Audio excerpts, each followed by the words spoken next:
ये दुकान से मुझे पानी की बोतल लेनी है और दुकान पे कोई है ही नहीं आसपास। सोच रहा हूँ खुद से पैसे रख के ले लूँ क्या। एक काम करता हूँ, खुद से ही पैसे रखता हूँ और ले लेता हूँ। यहाँ पैसे रख दिया और एक पानी का बोतल ले लिया। आई होप वो पैसे उड़े ना। बज रहे हैं दोपहर के 2। इस वक्त हम हैं प्रयागराज रेलवे स्टेशन पे। नमस्कार, नाम जय श्याम, स्वागत है आपका एक और वीडियो में। इस वीडियो में हम निकल रहे हैं मिर्ज़ापुर विंध्याचल की तरफ। मिर्ज़ापुर कालीन भैया गुड्डू पंडित वाला देखे हैं आप वेब सीरीज़, हाँ उसी प्लेस पे जाके पता करेंगे वहाँ पे सच में कट्टा वट्टा लेके लोग घूमते हैं क्या। एक्चुअली नहीं घूमते। वहाँ पे विंध्याचल देवी का मंदिर है जो कि बहुत ही ज़्यादा प्रसिद्ध है। मंदिर के दर्शन प्राप्त करेंगे। ये मेरी सोलो ट्रिप है और मैं कहाँ कब कैसे जा रहा हूँ लिटरली मुझे खुद को समझ में नहीं आ रहा है। और मैंने बिल्कुल भी रिसर्च भी नहीं किया। मैंने जानबूझ के ऐसा किया कि वहाँ जाके ही मैं फाइंड आउट करूँगा कब कहाँ किस प्रकार से मैं पहुँच रहा हूँ। हालांकि टाइम की थोड़ी बहुत लिमिटेशन ज़रूर है क्योंकि पर्टिकुलर टाइम पे ही मुझे पहुंचना है। ट्रिप भी खत्म करनी है। बट ये उत्तर प्रदेश का ट्रिप अब तक का मेरा बहुत ही मस्त जा रहा है। ये किसी का बच्चा मार के यहाँ पे नहीं रखा हुआ है। बैग को ट्रेन में जब रखना होता है तो नीचे इस प्रकार से रखा जा सकता है तो गंदगी थोड़ी कम होगी क्योंकि इसके अंदर इनबिल्ट ये रेन कवर दिया हुआ है। तो बारिश में कौन कितना ही इसको लेके ट्रैवल करने वाला है, ये इस काम आ जाएगा। धूल मिट्टी वगैरह से थोड़े बहुत तक बचाया जा सकता है। हमारे सिवा इस वक्त इसमें कोई भी नहीं है तो हम अपने पसंद की सीट जो भी वो ले सकते हैं। थोड़ा अजीब फील नहीं होगा आपको जब आपको एहसास होगा कि पूरे बोगी में सिर्फ आप ही एक हैं और अनाउंस हो रहा था कि 3 नंबर पे आएगी, 3 नंबर पे आएगी और आ गई 2 नंबर पे। कि यहाँ पे अकेले ये एक सीट पे बैठ जाऊँ, 2.5 घंटे की जर्नी है, या फिर यहाँ ऊपर कहीं पे लेट जाऊँ एटलीस्ट थोड़ी देर के लिए। बट प्रॉब्लम ये है कि दिन में मुझे नींद नहीं आती कितनी भी कोशिश कर लो। हालांकि रात को भी अच्छे से सोया नहीं हूँ। मतलब प्रॉब्लम भी मैं बता रहा हूँ, सोल्यूशन भी मैं कितना ही कंफ्यूजन है जिंदगी में।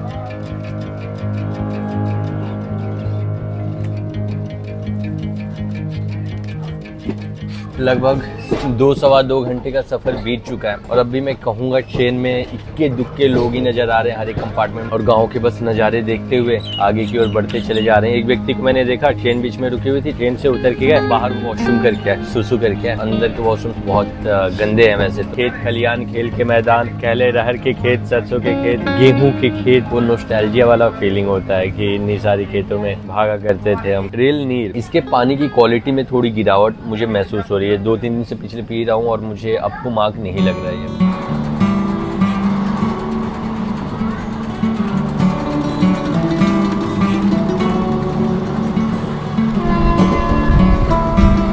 वो जो दिख रहा है चिमनियाँ है, ईंटे की भट्टी। बट सीरियसली टाइम टेबल से मुक्ति पाके ऐसा लग रहा है, टाइम टेबल नहीं समझे, अगर हम बड़े शहरों में होते हैं ना, हर एक समय पे फिक्स होता है कि इस वक्त वर्कआउट के लिए जाना है, फिर ऑफिस के लिए निकलना है, ऑफिस से आना है, थोड़ा बहुत इंटरनेट वगैरह यूज़ करने हैं, उसके बाद सोने जाना है ये टाइम पे, फिर ये टाइम पे उठना है। मतलब डेली सेम रूटीन फिक्स हो चुका होता है। किसी ट्रिप पे निकल जाओ जहाँ पे कोई रूटीन ही ना हो, बस चीज़ें पता करो और आगे बढ़ते रहो। ये फील अमेजिंग है। कॉम्प्लिकेटेड भी है, समझने में चीज़ों को थोड़ा मुश्किल हो रहा है, उतना आरामदायक नहीं है आउट से, बट ठीक है यार, बढ़िया है। अनप्लान्ड चीज़ें भी होनी चाहिए।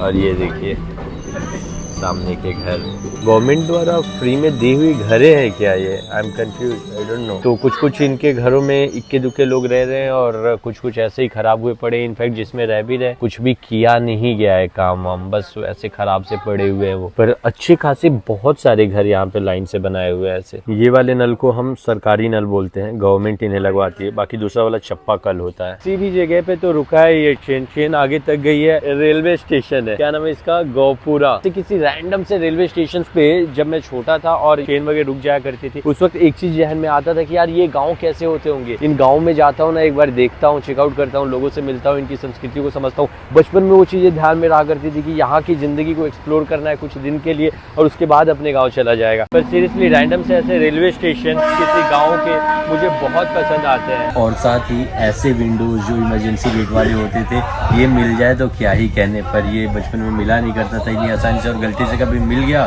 तो यहाँ पे बैठने नहीं दिया जाता था हमें बेसिकली, और विंडो पे ही बैठने होते थे हमेशा।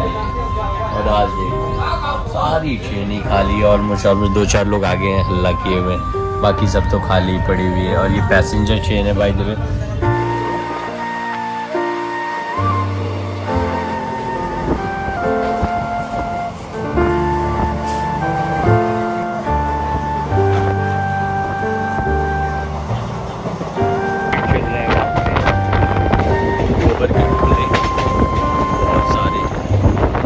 और ये इसी के साथ हम पहुंच गए विंध्याचल रेलवे स्टेशन पे। और इतने वक्त में यही एक रेलवे स्टेशन है जिसपे क्राउड नजर आया, लोग नजर आए। अब फाइंड आउट करते हैं कि मंदिर पे कैसे पहुंचा जाता है। बट आई वुड से ये जो 2.5-3 घंटे का सफर था इस ट्रेन में, मजेदार था। यहाँ से मंदिर की दूरी महज 950 मीटर दिखा रहा है गूगल मैप पे, तो इतना तो वॉक भी किया जा सकता है। ऐसा मजाक हुआ अभी, ये एक एस्केलेटर यहाँ पे बनाया हुआ है, तो हमने एस्केलेटर लिया, ऊपर गए और फिर सामने ही लिफ्ट लगाया होता। तो मैं बोला यार ये रेलवे स्टेशन बहुत डेवलप्ड है। लिफ्ट के अंदर घुसा, फिर मैं बोला चलो नीचे उतर जाते हैं, स्टेशन से बाहर निकल जाएंगे शायद। नीचे उतरा तो सीधा सेम प्लेटफॉर्म पे उतर गया मैं। मतलब वाह। अभी कुछ हुआ यूं कि एक लड़का मेरे साथ साथ चल रहा था, तो फिर मुझे इंक्वायरी करनी थी एक्चुअली वाराणसी के ट्रेन के लिए। तो एक टीसी सामने खड़ा था, मैं उसके पास इंक्वायरी के लिए चला गया। वो लड़का थोड़ा अजीब दिखने वाला था, उससे उसने टिकट मांग दिया और वो लड़का टिकट ढूंढने लग गया। मैं बोला ले मेरे चलते तो फंस गया क्या। बट फाइनली उसने एक्चुअली टिकट लिया हुआ था, कहीं पे तो छुप गया था टिकट, वो ढूंढ के निकाला उसने। और जैसे ही विंध्याचल रेलवे स्टेशन से हम निकलते हैं, कुछ इस प्रकार का नज़ारा है। यहाँ पे कोई गाड़ी है नॉल तो मुझे दिख नहीं रही है जो वहाँ तक लेके जा पाए। मुझे लगता है कि नज़दीक है, इस वजह से पैदल ही जाओ। यहाँ एक छोटा सा दुकान जरूर है स्टेशन के बाहर, और ऑटो यहाँ नज़र आ रही है। कितना रुपया? 10 रुपया, ठीक है। तो ये अभी ऑटो ले लिए हम मंदिर के लिए। पहुंच चुके हम विंध्याचल मंदिर पे। मैंने अज्यूम किया था कि पहाड़ वगैरह के ऊपर ये मंदिर होगा, किंतु ऐसा नहीं है। सामने ये मंदिर का मेन द्वार है, विंध्यावासिनी देवी मंदिर। और यहाँ से अंदर की तरफ जाते हैं हम। मुझे लगता है और ज़्यादा आगे की तरफ चलना पड़ेगा। ये पूरे जो रास्ते हैं वहाँ का कंस्ट्रक्शन एक जैसा कर दिया है कलर करके। लगता है कोई आया हुआ है यहाँ पे पॉलिटिशियन, जिसकी वजह से ये सारी गाड़ियाँ एक जैसी ही है, या तो बोलेरो या फिर स्कॉर्पियो।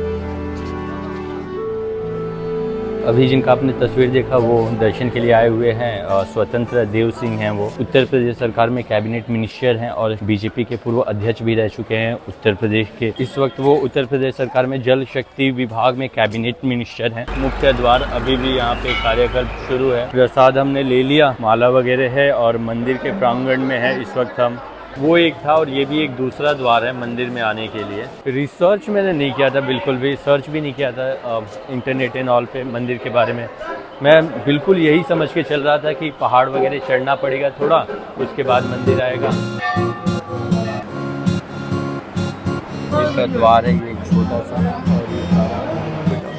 भीड़ कुछ थी नहीं, दर्शन आराम से हो गए, किंतु उन्होंने टोकरी रख लिया। जब गया वहाँ पे पूजा के लिए तो बोलते हैं दक्षिणा रखो वरना पूजा नहीं करूँगा मैं। खैर वो कोई दिक्कत नहीं है उसमें। चलिए हो गए दर्शन, अब निकलते हैं। एक पंडित जी बाहर मुझे पकड़ लिए, दक्षिणा दीजिए। हमने कहा ठीक है लीजिए। दर्शन प्राप्त हो गए आसानी से, हार्डली 10 मिनट लगा होगा। धर्मस्थल होता है, हर प्रकार के लोग भी वहाँ पे होते हैं, लेकिन यहाँ की कई चीज़ें जैसे मैं बता देता हूँ। जब मैं अंदर दर्शन के लिए गया, एक व्यक्ति बोले दर्शन लो, बस उसके लिए उन्होंने दक्षिणा ले लिया। जो अंदर पंडित जी बैठे हुए थे जो तुरंत पूजा कराते हैं, वो बोलते हैं दक्षिणा दो तो पूजा करा देता हूँ मैं, तो उन्होंने ले लिया। फिर बाहर आया, से मैं प्रसाद लिया था, उसने बोला था ये लो 50 रुपये का प्रसाद है। मतलब ठीक है। जाके आया तो बोलते हैं नहीं 150 रुपये का है, माला भी तो दिया था। मतलब अच्छा ओके। प्रॉब्लम ये नहीं है कि उनको पैसे देने पड़े या फिर जो भी मेरे पैसे खर्च हुए, दैट्स कम्प्लीटली फाइन। लेकिन हर कोई मेरे जैसा नहीं होता। अयोध्या गया था मैं अब से 1-1.5 साल पहले, वहाँ पे भी ऐसा ही कुछ हुआ था जो कि बहुत गलत लगा मुझे। मतलब वो कम्प्लीटली स्कैम लगा जिस प्रकार से वहाँ पे पैसे लिए गए थे। 7 मिनट बाद एक ट्रेन है, अगर वो नहीं पकड़ पाया तो 12 बजे रात तक, यानी कि 5.5 घंटे इंतजार करने पड़ जाएंगे। स्टेशन पे जाने के लिए कोई ऑटो वगैरह मिल नहीं रही है इस वक्त, पैदल में पहुंच नहीं सकता ये टाइम पे। तो भाई साहब जो वो ऑटो वाला भी ले गया था ना, वो रास्ते घुमा के ले गया था। मंदिर जस्ट सामने, ये बहुत ज्यादा दूर नहीं है। तो ट्रेन के आने से पहले मैं स्टेशन पे पहुंच गया। ये माँ की अनुकंपा ही तो है, और नहीं तो क्या। और ये देखो स्टेशन पे पहुंचते ही मेरे ट्रेन यहाँ पे आ गई है। हालांकि इस ट्रेन को लेके मैं सीधा निकल सकता हूँ मेरे अंतिम डेस्टिनेशन पे, किंतु बनारस मुझे जाना है और अब ये भी मुझे नहीं पता कि वाराणसी में कहाँ रुकना है। मुझे बिल्कुल नहीं लगा था कि मैं इस ट्रेन को पकड़ पाऊंगा, पर मैंने कोशिश जारी रखी।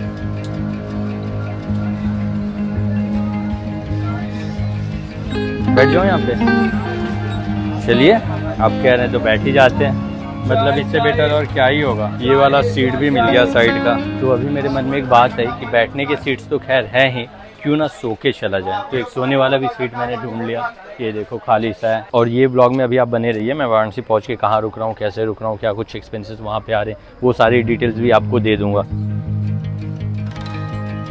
आपको सच बताऊं तो बहुत ज़्यादा पूजा पाठ वगैरह मैं नहीं करता, लेकिन विश्वास ज़रूर करता हूं क्योंकि इस संसार में जितनी भी जगह खाली है, फॉर एग्जांपल ये जो हमारे हाथ के रोए हैं उसके बीच में भी जो स्थान है वहाँ पे भी कोई है, किसी न किसी का वास हर एक स्थान पे है, एक ऊर्जा का, एक शक्ति का, चाहे वो अच्छी हो या बुरी हो, जैसी भी शक्ति हो, पर है तो सही, हमारी सोच से परे, विज्ञान से परे है एक शक्ति। ये वहाँ पे जा रहे हैं, ये चाय बेचने के लिए आए थे, तो मैंने इनको पूछा कि आपको कैसे पता है ये ट्रेन यहाँ पे रुकेगी, वो जो सामने वाला एरिया दिख रहा है ना ये इनका गांव है, तो कह रहे हैं बात हो जाती है किसी से, वो हमें बता देता है वो किससे होती है बता रहे। गिर गए बेचारे वो, मुझे लगता है ध्यान उनका मेरे ऊपर था, चाय वाय गिर गया उनका, अरे ये तो गलत हो गया। कोई ना, चाय वो बेच के ही जा रहे थे और कुछ तो उनका और गिर गया जो कि वो ढूंढ रहे हैं वहाँ, किसका है ये समझ नहीं पाया मैं। अच्छा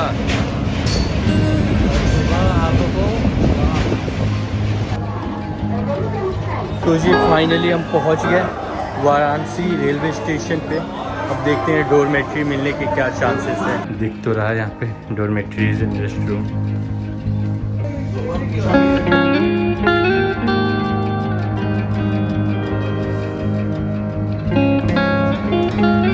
तो ये आपको मेरे पीछे दिख रहा है वाराणसी रेलवे स्टेशन और हम यहाँ पे पहुँच चुके हैं। ट्रेन काफ़ी लेट आई, अराउंड 10:30 बजे के आसपास। आधा घंटा माथा चप्पी करने के बाद डोरमेट्री के वहाँ बोलता है डोरमेट्री फुल है, ऑनलाइन देख लो, ये कर लो, वो बहुत बात करने पे नीचे मैट्रेस लगाया हुआ है, बोलता है इस पे सो जाइए, 350 रुपये दे दीजिए, कोई डॉक्यूमेंटेशन नहीं, कुछ भी नहीं। मतलब अब इस वक्त मैं कहाँ ही जाके क्या ही होटल एंड ऑल क्या ही ढूंढूंगा। और सर्विस वगैरह बहुत खराब है वैसे तो, इनकी सुनते ही नहीं है लोग। फिर मैंने कहा कि यार गद्दा वद्दा लगाया है तो अच्छे से उड़ना है एंड ऑल, दे दे तकिया, बोलता है टाइम लगेगा, मतलब बहुत ढीले हैं, काम वाम करने का इनका कोई मन ही नहीं है। खैर मैं कहा कि चलो मैं खाना खा के आता हूँ, तो बोलता है खाना इधर से ले लो ना।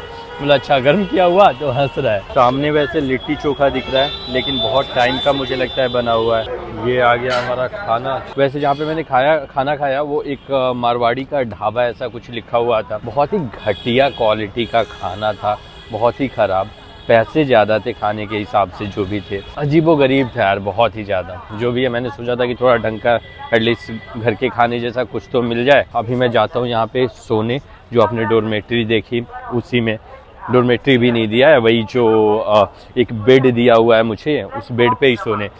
ये सामने है वाराणसी रेलवे स्टेशन। और इसी नोट पे इस वीडियो को हम यहीं पे समाप्त करते हैं। वंस अगेन नमस्कार, प्रणाम, जय श्री राम, बहुत बहुत धन्यवाद आपका। If you guys like this video for whatsoever reason, don't forget to hit the like button. और क्या बाकी सब बढ़िया है, जय माता दी। और वहीं पे कहीं पे तो सेकंड फ्लोर पे वो डोरमेट्री है, वहाँ पे कहीं